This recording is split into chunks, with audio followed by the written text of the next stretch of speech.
Hello, today is the 29th of May, 2012. Quick look at the silver market, very quick look at the gold market, and a few summer predictions in the hope that I'm wrong, but this is what I'm predicting anyway.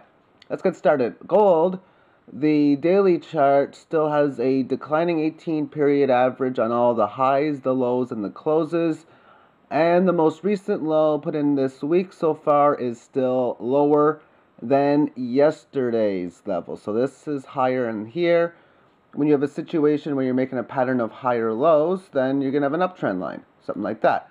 Lower highs, a downtrend line. Now on silver within its daily chart, the 18-period average, at least on the lows, it's flattened. The 18-period average of highs and closes is on the process of flattening as well.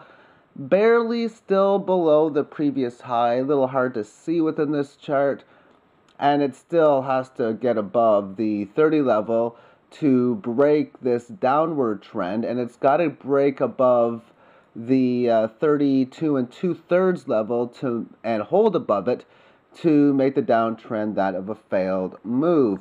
If we shorten this out to the 5-hour time frame, then what we can see by using the Fibonacci from this low and this high is that it's been holding well above this level for a little while, which is pretty much telling us that the selling, at least the move from here to here, is still legit because it is above this level in here. Now also within this, the 18 average, as far as the choppiness within it, you break above it in here and you establish this high, but when it comes down to the correctionary phase, unable to really get this market going towards the upside. Then it breaks down below, and then when it comes back into the correctionary phase again, unable to break it down the price action. Now it's gotten back above it. It's in the correctionary phase now, looking as if it wants to break out, but it's been more of a choppy looking action, to say the least. If we even shorten it out a little bit more to the 2-hour time frame, then at least we can see that this area band of resistance back at the end of last week has been used as support so far today anyway. And that can be just a small plus sign because you had this declining average in here. It's got above it, but it held this as support. Broke above the previous high, made a new one. This was a previous high in here, and now back within this correctionary phase. Also, if you're looking at a situation where you see this breakdown here, and it looks like a failed breakdown to me, where you barely break below what was the support that was established, and then you now have this nice green candle, which is the period ending 11 a.m. Eastern time today, that it looks as if it's going to break above this level. This is all short-term analysis anyway. Okay, so as far as some predictions that I, again, hope that I'm wrong, the Webbot report the last week put out the report. I didn't get the report, but I did listen to JSnip4 and a couple of other people as well, as they cover the Webbots very well. Now, what they are saying, pretty much, that the summer, the dollar is pretty much going to collapse. I think that's not going to be true, but I hope I'm wrong.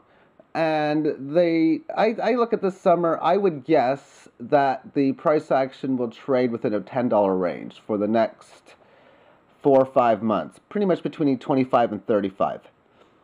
Again, I probably will be wrong. They're even stating that it wouldn't be a surprise, or they're kind of stating that it's going to do that $18, $20, $22 push as an attempt to bring the price of silver lower, and it's just ultimately going to fail. Now that, I think, would happen if it does get taken down below the 23 level, or in that area or below, that it's ultimately going to fail, and it would bring in one of the greatest buying opportunities in silver history. Now, Webbot has been oftentimes before, but quite frankly, Summer times don't usually have much in the way of volatility. And theoretically, moving from 25 to 35 range, that's a 40% move from bottom to top, which overall is quite volatile in a 3-4 month period. But again, I would be extremely surprised if we're even close enough to the stage where we're at a period where the dollar really has very little value, or the you know what is hitting the fan. Another prediction, this doesn't have to do with Webbot though, and that is a prediction for the end of the year, December 21st, 2012. Again, I hope I'm wrong within this prediction, but what we'll see is a bunch of people all over the internet stating the Mayan calendar, the end of the world kind of stuff. Well, it's all wrong. They're just gonna pick another date. All that kind of stuff, as December 21st is pretty much like all the other days beforehand. The crisis issues will most likely deepen, but probably not deepen significantly more. Maybe 10-20% worse, that kind of deal. But still not the end of the Mayan calendar, which has no evidence whatsoever to be that of December the 21st. But the evidence for it playing out pretty soon, from what I've been seeing, is very strong, as the collapsing of the system that we're playing in now, the fiat empire, does seem to be playing through. And the information for what's going on within our world, what's going on within our economy, is easily available. Well, the problem is a lot of people have chosen not to educate themselves on these kind of issues, and even worse, have really laughed at the people. And you got the a different quote. At first, they ignore you. Then they laugh at you, and then they'll fight with you, and then you win. Now, within Occupy Wall Street, we've seen that they're already fighting with us as it is. And if you've been trying to wake up different people, you may have noticed at first that they would ignore you, or maybe they laugh at you in whatever order. And now they might just be giving you just major arguments and different fights because they just don't want to hear what you have to state. So maybe that might state that the winning section of the fourth stage is coming into play, but I don't think it'll happen in 20.